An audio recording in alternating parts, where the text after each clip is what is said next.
Hii hapa ni nyingine tena baada ya kuweza kusogezea yale ambayo alikuwa ameweza kuyafanya Zuchu usiku kwa mkia leo, ambapo kulikuwa kuna issue fulani nyumbani kwake, kama vile ameweza kumpiga dongo Rita, mrembo ambaye alikuwa anasemekana ametoka na mpenzi wake mtu mzima Diamond Platnumz. So this time ameweza kujibu Rita kupitia kurasa yake wa IG. Ameposti na kusema kuwa nasikia Bibi Kitufe na mwanae Shangazi King'atu aka muungaji wa wanaume wa taifa wameungana kugombania ndoa kwa nguvu.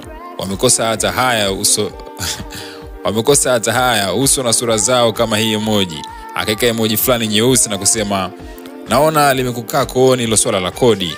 Nikupe umbea, ishalipwa muda sana. Mimi sio wewe ambaye hata umkute mwanaume kamlala mtoto wa kaka yako bado akikuomba msamaha utamsamehe. Hata umkute kamlala aliyekuleta duniani bado utamsamehe. Sasa wewe si mwenda wazimu, unajiona una akili? Noted, you need a therapist. Mwana saikolojia, this is serious, very serious, hauko sawa kichwani. Mchafu wa dunia, hujui hata kubadili mashuka chumbani kwa mwanaume hadi kitanda kimekushinda. Akamwambia huyo noma kweli na kumcheka kinoma noma. Pia akasema jamani, bora mmoja asiwe na akili kuliko familia nzima ikakosa akili. Noma sana. Hiyo ni posti ya kwanza, na posti ya pili hapa kidogo amefunguka siri. Hizi ni siri ambazo anafunguka na kusema haya, bwana unayetamba naye ila ya kumtunza ndo uwezi, hutoweza maisha yako yote. Hata ungane na Bibi Kitufe wako na hata uzikiri uchi, utaishia kujiliwaza na msamaha ya bure. Ila bwana hana baya, hajawahi kukataa utamu kirahisi. Na usumbufu uache, simu za usiku usolala unenepe kujifanya unajua sana mahaba ya kupiga simu, kusumbua watu na stare zao. Uzuri bwana mwenyewe simu alikuwa anaifunika, sio shida zake. Muda mwingine ananiambia mkatie huyo na kucheka kinoma noma.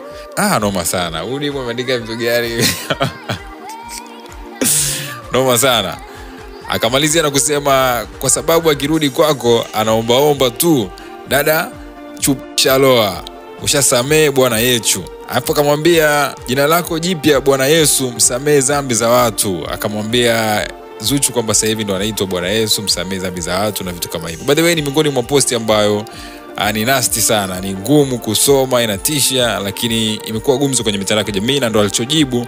Na hii hapa ikiwa ni baada ya zile video ambazo zinamuonyesha Zuchu akiwa pamoja na mama yake Bi Khadija Omar Kopa akiwa anaweza kuimba. By the way, wengi walikuwa wanaizania ile video Zuchu alikuwa anafanya mazoezi ya kuimba, pumzi na vitu kama hivyo, lakini kuna maneno ama lines ambazo kwa anazimba zinaonekana zilimlenga mrembo huyu. So mrembo huyu ameweza kujibu kwa namna hiyo. Comment zimekuwa ni nyingi sana.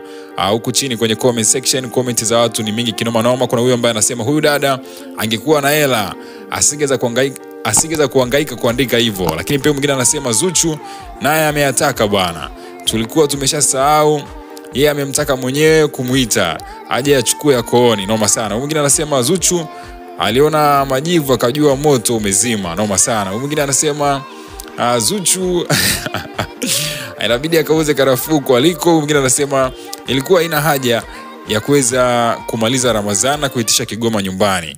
Kumchamba dada wa watu sio sawa.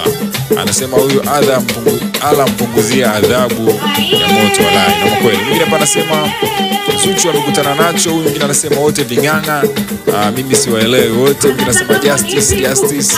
Watu wengi wanacheka kinoma noma, wanasema episode 2 is back. By the way, hivi ndivyo imekuwa. Nini mtazamo wako? Nini comment yako? Drop comment yako hapo chini bila kwenye comment section. Tuweze kuona wangapi wanaanza nini.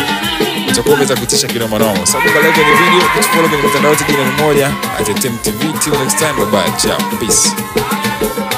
Hii ni TemTV. Bonyeza alama ya subscribe iliyoko chini ya video yako, kisha bonyeza alama ya kengele itakayotokea. Asante sana.